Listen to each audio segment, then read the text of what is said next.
Newsday continues here on One News Now. I'm Riza Diaz. Inflation remains at 3% in February despite the rise in oil prices. Shaila Francisco with more details. The country's inflation rate remains steady despite the continuous increase in oil prices. For February, Philippine inflation remains at 3%, much lower than the median analyst forecast of 3.3%. The Philippine Statistics Authority said this is because of food prices easing, which countered higher crude prices. Pag tumaas talaga yung presyo sa world market, sa fuels for example, mabilis doon pumapasok sa basket ng transport at yung housing, water, electricity, gas and other fuels. Sa ibang mga groups like food, ito ay depende sa iba. I think there is an improvement in the supply chain. In particular, may nakita kaming pagbaba ng presyo ng specific na mga items sa market. Last month's inflation rate is well within the government's target of 2 to 4%. But in an interview with Business World Live, economist Nikki Mapa says impact from the Ukraine conflict may sink in soon. And the ongoing geopolitical developments, conflict, definitely not yet reflected in this February print. Going forward, we can see inflation accelerating rather quickly.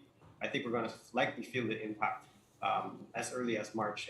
The National Economic and Development Authority is now keeping a close watch on the Ukraine-Russia conflict and its effect on commodity prices. NEDA is fast-tracking measures that will provide subsidies to affected sectors. The agency is also looking at increasing food supply. NEDA is proposing for the entire country to be placed under Alert Level 1.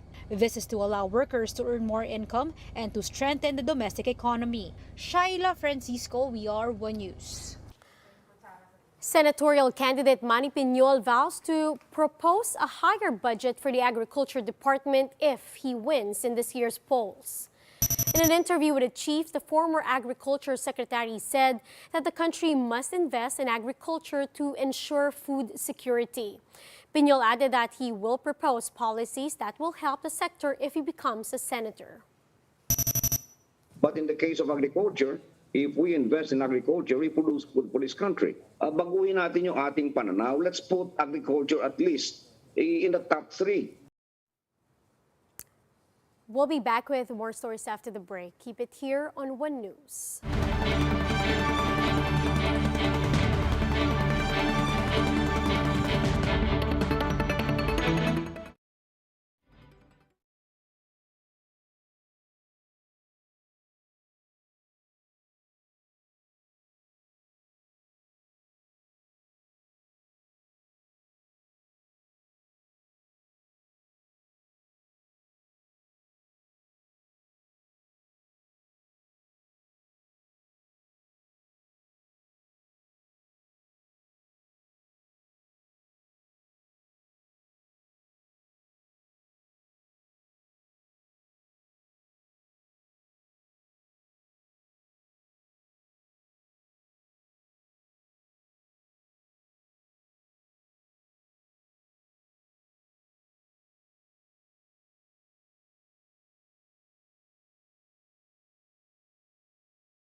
You're still watching One News Now. I'm Riza Diaz.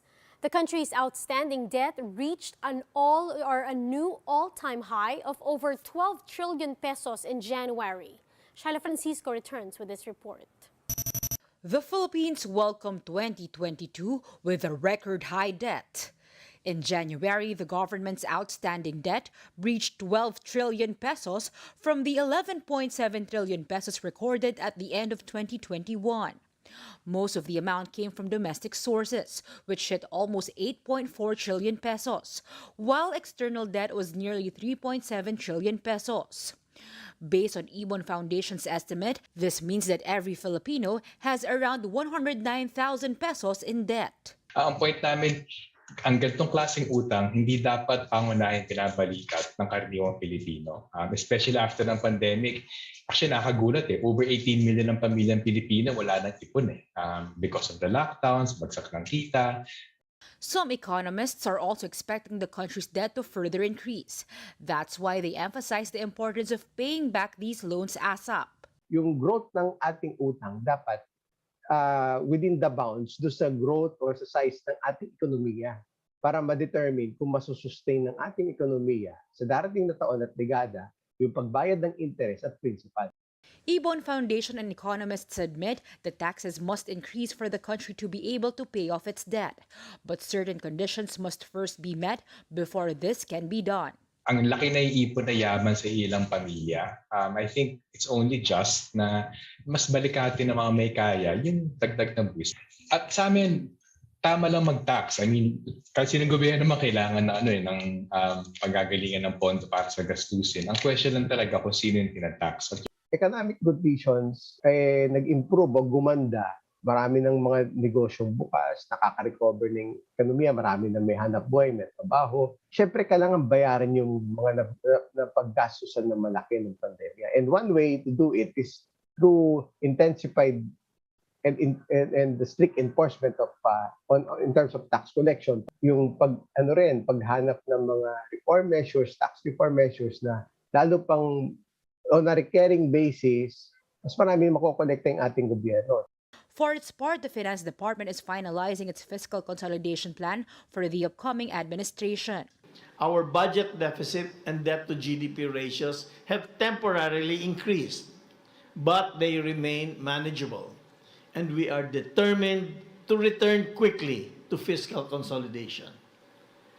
Essential to our fiscal consolidation program is the improvement of our revenue collections to meet our expenditure requirements. This year will be critical. We need to begin outgrowing our debt by restoring our high growth. Shaila Francisco, We Are One News.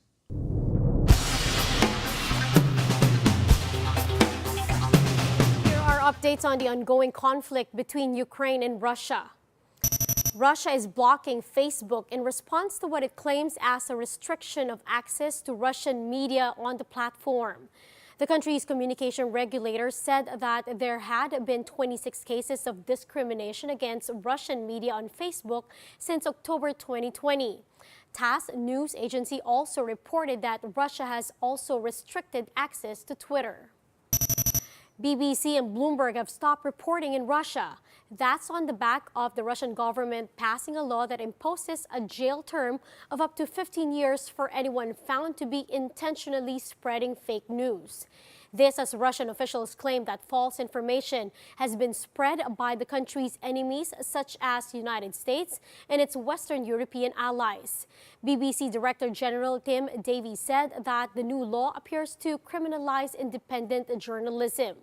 Bloomberg also said that this makes it impossible to continue any semblance of normal journalism inside Moscow.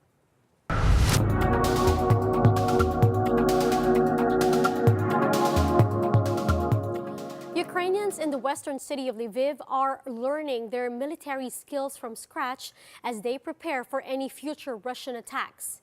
Their story in this Bloomberg Quick Take. Там, допустим, але теж. А є повні патрони. Там, допустим, от сюди повернули.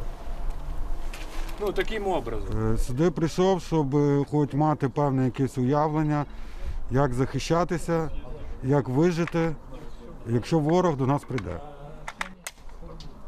Вважаю, що це дуже необхідно взагалі для всіх, тому що ми бачимо, що відбувається, що ворог нас не жалкує, ворог нас знищує просто.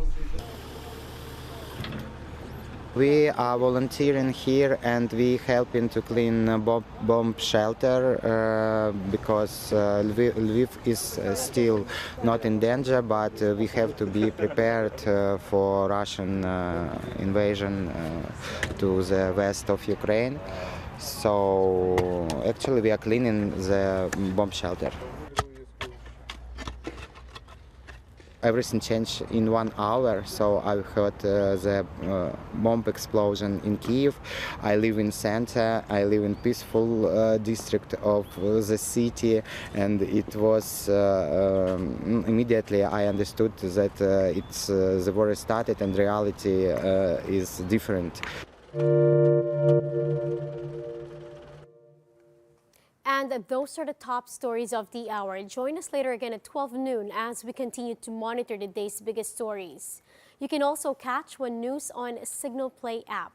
Register for a free account now at www.signalplay.com and stream One News live anytime, anywhere. I'm Riza Diaz. Mask on, wash hands, and stay safe, Philippines. We are One News.